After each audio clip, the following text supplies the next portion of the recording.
Assalamualaikum, selamat siang Sobat Sehat, Ayah Bunda Iris Fatmawati semuanya. Saya dengan Dr. Aisyah Smitarani, spesialis anak. Kali ini saya akan memandu podcast mengenai penyakit hepatitis A, cara penularan, serta pencegahannya.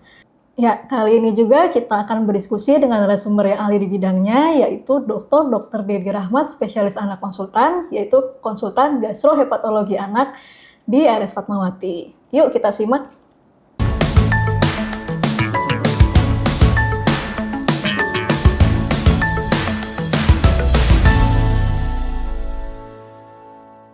Halo, selamat siang dok. Ya, selamat siang Dokter Ayu. Apa kabarnya dok? Baik sekali hari ini. Sehat ya dok? Sehat, Alhamdulillah. Oke, Alhamdulillah. Jadi ini kita langsung bincang-bincang sebentar ya dok ya, tentang hepatitis nih. Karena Dokter Dedi ini sangat ahli di bidangnya ini ya dok ya, gastroenterohepatologi. Nah mungkin langsung diceritakan aja dok sedikit nih, mungkin ayah bunda sobat sehat semua kan sudah sering nih mendengar hepatitis ya dok ya. Nah hepatitis nih apa? Lalu kan kita di sini akan membahas lebih dalam tentang hepatitis A dok. Nah berarti kan ada jenis-jenisnya juga. Boleh dijelaskan sedikit dok kepada ayah bunda sekalian? Oke ya, sobat sehat sekalian dan ayah bunda ya. Untuk hepatitis sendiri sebetulnya kita kan sudah sering ya mendengar ya. Hepatitis itu adalah kondisi peradangan pada jaringan hati. Nah, itu biasanya disebabkan oleh beberapa hal, diantaranya infeksi. Nah, yang hari ini kita akan bahas adalah hepatitis A.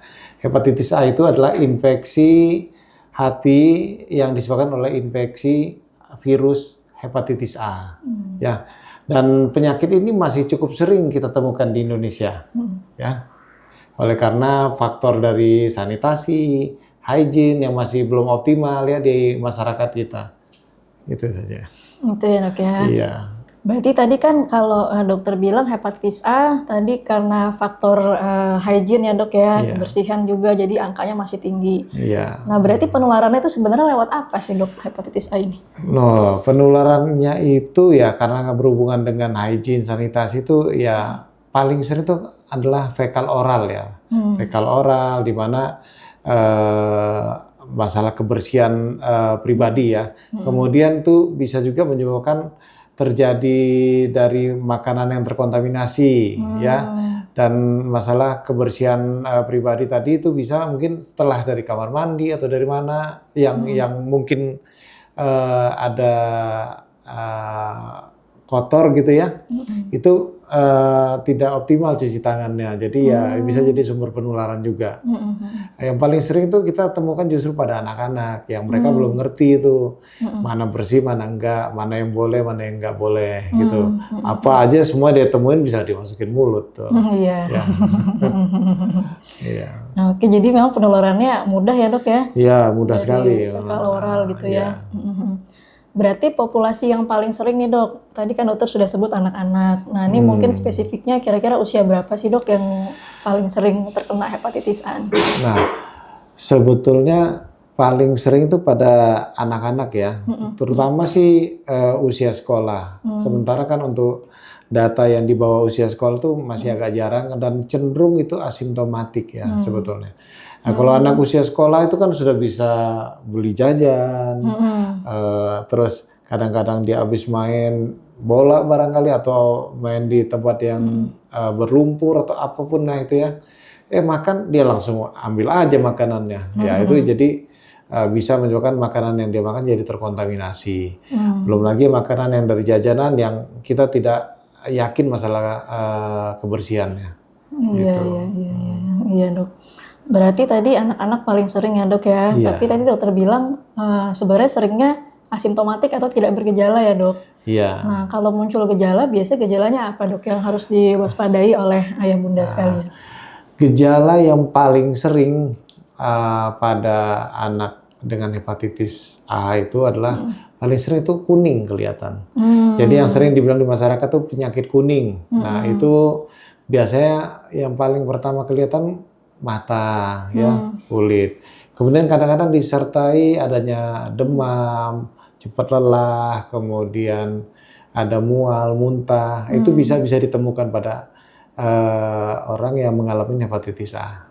Gitu, iya. Kelihatannya sih ya bisa ringan juga ya dok ya, tapi gejalanya gimana dok variasinya sebenarnya?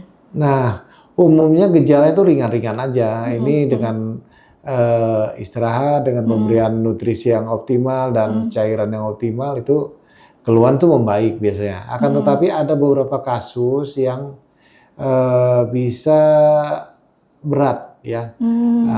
Tapi itu jarang sekali memang ya.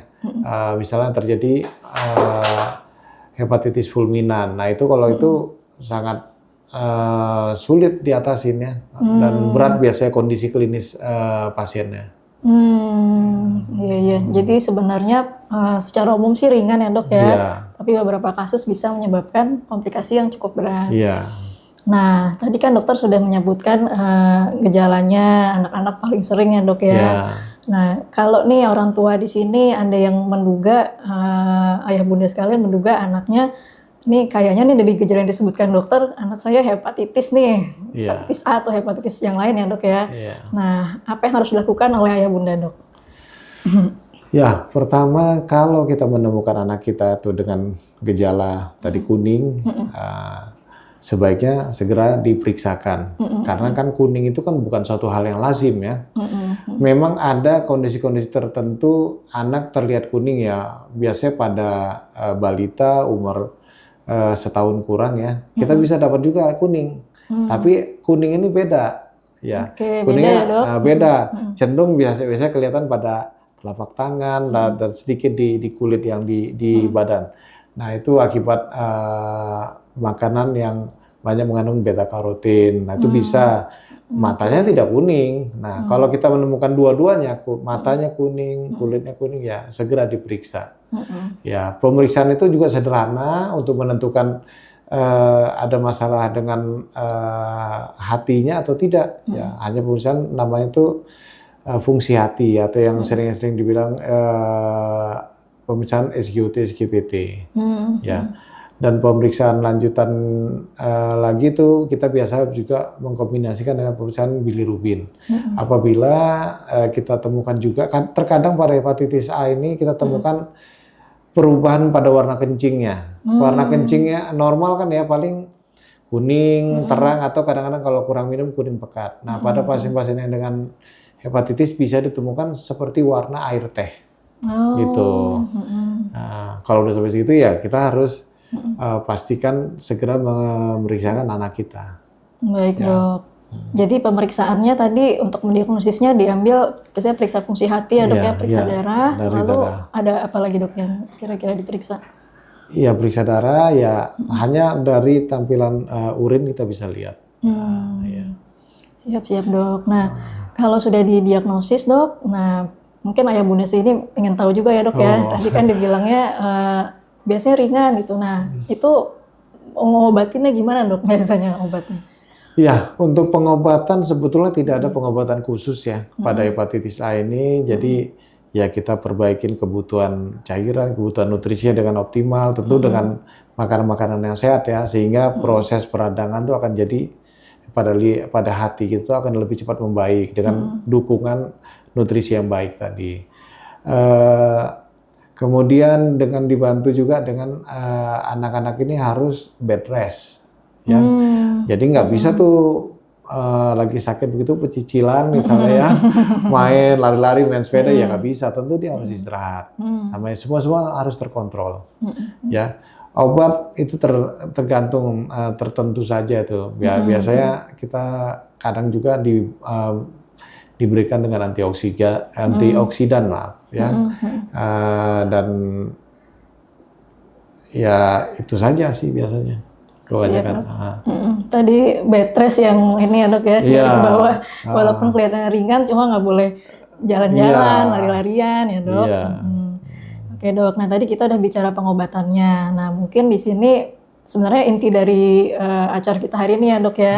Nah gimana dok caranya mencegah hepatitis A ini terjadi pada anak? Oh iya. Nah hepatitis A ini walaupun ringan ya kita dengan adanya kemungkinan yang berat tadi ya kita harus memberikan pencegahan. Pencegahan yang paling efektif sampai saat ini sih dengan pemberian vaksin.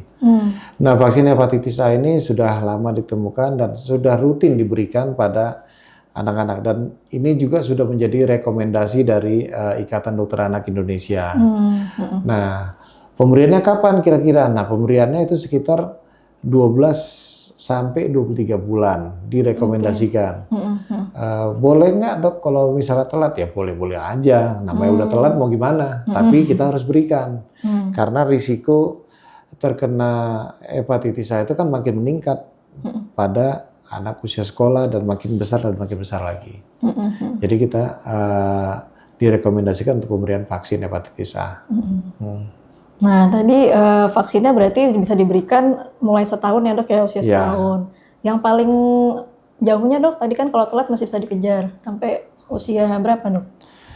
Kira-kira? Sebetulnya kalau itu sampai di atas 5 tahun nggak ada masalah, bisa kita berikan pada remaja ya.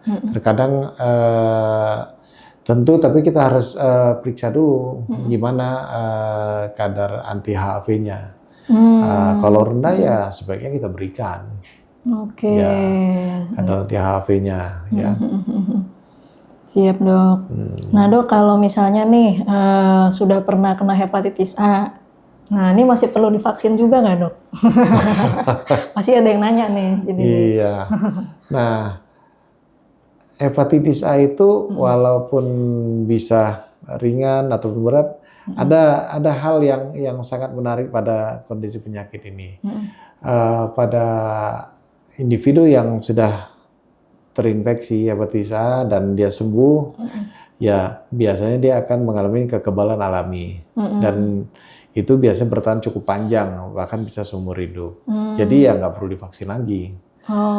Dan perlu juga kita ingat bahwa vaksin ini kan tujuannya pencegahan. Mencegah sakit, artinya nggak kena sama sekali, ataupun kalaupun terpaksa nih apes-apesin nih sampai sakit, ya ringan-ringan aja. Itu tujuan vaksin. Jadi bukan mengobatin gitu loh, tidak ada efek terapeutiknya. Gitu. Baik dok. Ya berarti tadi misalnya sudah pernah dapat vaksin kan berarti nggak perlu divaksin dok. Nah kalau sudah divaksin berarti tadi kata dokter bisa aja kena. Bisa kena lagi. Bisa kena, tapi biasa gejalanya ringan. Biasa gejalanya ringan ya dok ya. Kan tidak ada jaminan 100%. Betul, karena vaksin tidak untuk mencegah anak, ya mungkin ada memang berapa persen tidak sakit sama sekali. Tidak sakit sama sekali ya dok ya. Tapi kalaupun masih ada kemungkinan untuk sakit namun tidak berat ya dok. Tidak berat, ya. Oke. Nah, tadi balik lagi dok. Nah, tadi kan bisa diberikan pada saat mulai usia setahun. Nah, dosisnya berapa kali dok? Untuk pemberiannya? Pemberian vaksin hepatitis A ini kita berikan 2 dosis. Ya. Misalnya dia diberikan 12 bulan, pengulangannya kita dapat berikan 6 sampai 12 bulan berikutnya. Gitu. Jadi 2 kali aja ya? 2 kali aja. 2 kali aja. Oke, 2 kali aja ya Bunda ya. Kalau 1 kali harus ada pengulangan. Boosternya ya dok ya, 1 kali. Oke. Nah ini mungkin terakhir ya dok ya. Pasti ayah bunda di sini juga ingin tahu dok, untuk pemberian vaksin hepatitis A, apakah ada efek sampingnya dok? Kadang-kadang ada yang takut. Nah terus efek sampingnya apa aja kalau ada dok? Silakan dokter. Sejauh ini dari berbagai literasi ya menyatakan bahwa vaksin ini sangat aman, ya. Efek sampingnya juga minimal, paling tidak ada demam biasanya. Kalau karena ini vaksin disuntik ya pasti ada efeknya nyeri. Itu aja.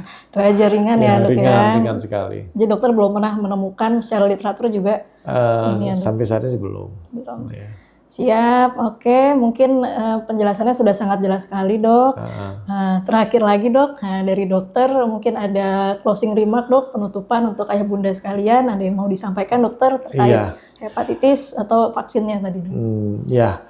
Yang terpenting adalah hepatitis itu kita harus ingat adalah sakitnya ringan, tapi tetap harus kita berikan pencegahannya karena bisa terjadi kondisi yang berat, itu satu. Yang kedua adalah untuk mencegah hepatitis selain vaksin tadi kita harus menjaga kebersihan, sanitasi maupun hygiene pribadi dan keluarga.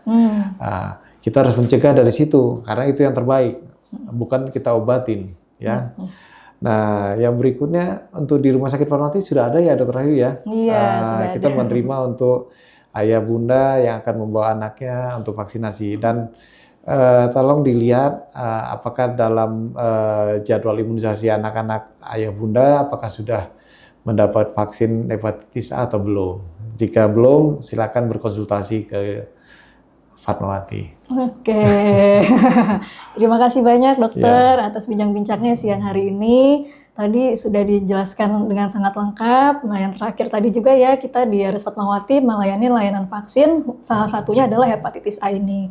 Jadi ayah bunda tadi sesuai pesan dokter Dedi, dibuka lagi buku vaksinnya, kalau ada yang kurang lengkap atau mau dikonsultasikan dulu ke dokter, bisa dikonsultasikan ke dokter spesialis anak di RS Fatmawati.